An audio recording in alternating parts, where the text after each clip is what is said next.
Week 14 of the fantasy baseball season, and here's a few hitters I look to buy and trade for this week. The first guy, Riley Green, the Detroit Tigers. So a lot of young rookies have come up this season with a lot of hype, and so far, they haven't lived up to all the hype. I've seen a lot of fantasy owners drop or give up on guys early, like an O'Neal Cruz, a Riley Green, or an LD Rutschman. So right now, Green, he's only owned in 50% of fantasy leagues, but this guy's a 5-tool player.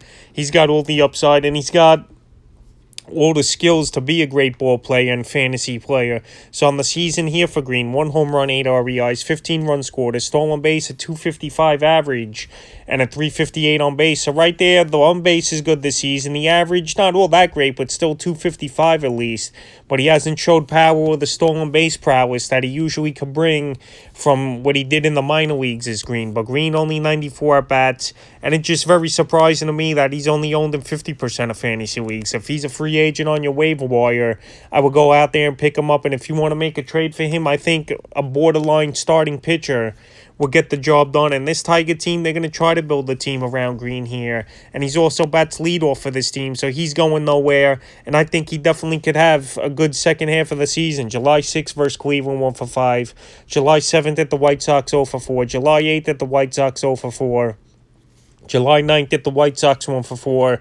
July 10th at the White Sox, 1 for 3 with a run. July 11th at the Royals, 2 for 4. July 12th at the Royals, 1 for 5. And July 13th at the Royals, 1 for 3 with a run. So right now, he's not playing the horrible baseball as Green, but he's not doing anything amazing so far here. But like I mentioned, it's an early sample size. It's only 94 at-bats, and he's a guy I wouldn't give up on. So if it is Green on your waiver wire, like I said, he's available in 50% of fantasy leagues, or a guy's not really enthusiastic what he's doing, I would give up a decent starting pitcher, and I think that could get the deal done to get him on my roster this week here, and he could play huge dividends in the second half of the season here, is Riley Green. And it is another rookie who's impressive, Michael Harris Jr.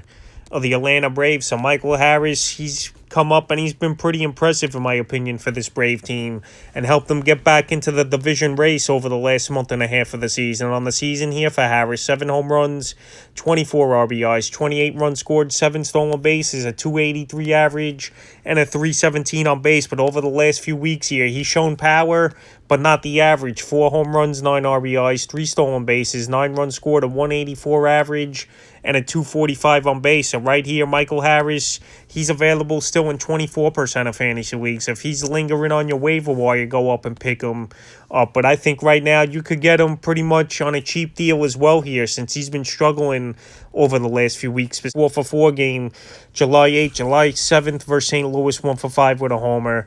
July 8th versus Washington, 4 for 4, a homer, 4 RBIs, 3 runs scored. July 9th versus Washington, 0 for 3. July 10th versus Washington, 1 for 5. July 11th versus the Mets, 0 for 3.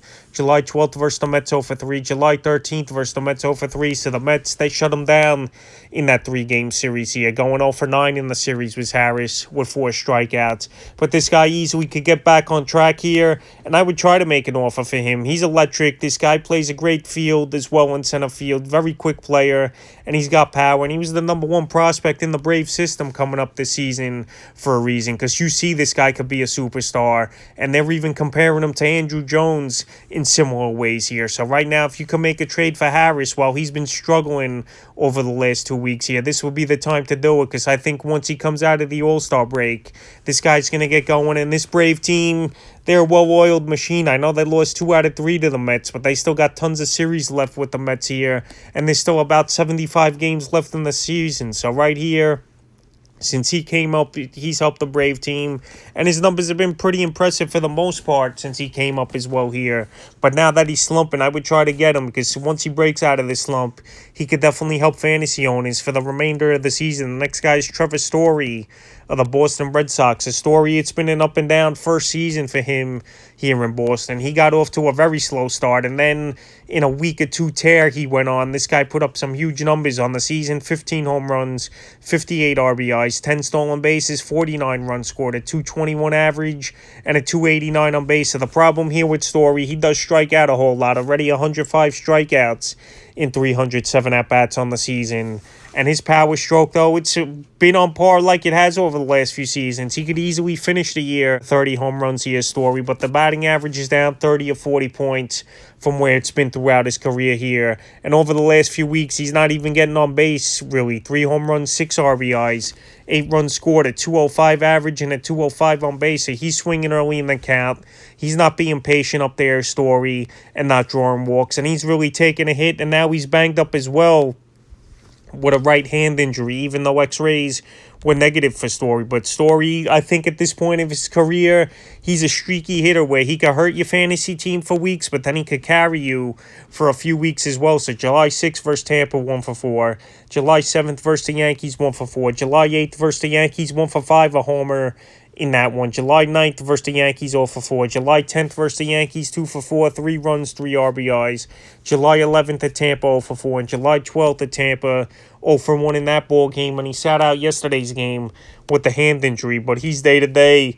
Here's Trevor Story. So Story, he qualifies at second and short. 2 weak positions as well in fantasy baseball. And on the surface, the 15, 58, and 10 stolen bases isn't bad at all in my opinion here. But he's just been slumping a lot this season. Like I mentioned, it'll take him a few weeks. He could carry your team, and then a few weeks he'll do nothing for your team. So right now, while he's slumping, I would go out there and try to get him on a discount. Because if this guy gets hot, once again, fantasy owners are going to have his price high here, Story. And you don't want to trade him at the premium price. The next hitter is Mike Trout of the Los Angeles Angels. So another great season here for Trout. 24 homers, 51 RBIs, 55 runs scored, a stolen base, a 270 average, and a 368 on base. So the batting average down a little bit for Trout standards, but 270 nowadays is very solid. But over the last few weeks here, he's been in a slump. 1 homer, 4 RBIs, 2 runs scored, a 167 average, and a 231 on base. And over the last month, he's only hitting 220, which is unlike Trout throughout his career. He's usually 290 to a 300-plus hitter. So the last few games here for Trout, July 3rd at Houston, 0 for 4. July 5th at the Marlins, 1 for 3. July 6th at the Marlins, 0 for 4 with a rib.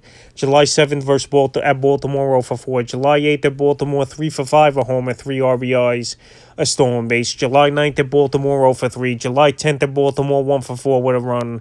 And July 12th versus Houston, 0 for 2. And he sat out yesterday's ball game is Mike Trout, because he's banged up as well with a back injury, which isn't good at all, especially for a guy who's a power hitter. And this probably could be explaining why he's been slumping, even though he's not expected to go on the IL list. Here is Trout. So Trout, we know he's a great talent. He's still showing the power this season. But right now, while he's banged up a little bit and slumping, this would be the time to trade for him. You're still going to have to pay a good price to get him, but maybe not as high as you would have a month or two ago here for Mike Trout. But Trout, we know he's an all-star. We know he's one of the best players still in all of baseball here. But I would still put an offer out there to get him on my team. And I think you don't got to give up a premium. Probably still a good hitter and a decent pitcher to get a deal done for Mike Trout, but not paying 3 or 4 great players for him in a deal. So right now, while Trout's slumping and a little banged up with the back, I would go out there and try to get him on my roster. And the 5th and final hit I'd look to trade for is Wilson Contreras of the Chicago Cubs. So there's a lot of rumors going around. Contreras could be traded at the Major League trade deadline to either the Yankees, Mets, or the Boston Red Sox. And on the season here for the catcher, 13 home runs, 35 RBIs, 47 runs scored, 3 stolen bases, a 262 average, and a 377 on base. But over the last 2 weeks here, no home runs and RBI, a 139 average, 262 on base, and 5 runs scored. So he's definitely struggling here, is Contreras. Maybe it's the trade rumors, or maybe he's on a team where there's not that much protection in the lineup as well for him. And he's been banged up a little bit as well over the last couple weeks on and off. July 4th at Milwaukee, 0 for 5. July 5th to the 8th, he sat out. July 9th at the Dodgers, 0 for 4. July 10th at the Dodgers, 0 for 4 with a run. July 12th versus Baltimore, 1 for 4. And July 13th versus Baltimore, 0 for 4. So right here, trade probably would be good here for Wilson Contreras, especially going to a team like the Yankees with all those big hitters on the roster. And a guy with teams, they're not going to pay as much attention to Contreras, where they got to work around Judge Stanton in that lineup. So right here, if he goes to the Yankees, he'll get a monster boost. And right now, fantasy owners should try to go out there and get Contreras. We know catcher's a weak position, and we know if he gets traded to any better team than the Cubs, like the Mets, like I mentioned, Obviously, the Red Sox and Yankees, all better teams than the Cubs, their lineups. Contreras' numbers will go up, and he'll get better pitches to hit here. So right now, Wilson Contreras is definitely a guy I would try to get on my roster before he gets traded to another team or before he just breaks out in general, because he's a great talent and one of the best catchers in the league. A few hitters I look to buy and trade for Week 14 of the fantasy baseball season.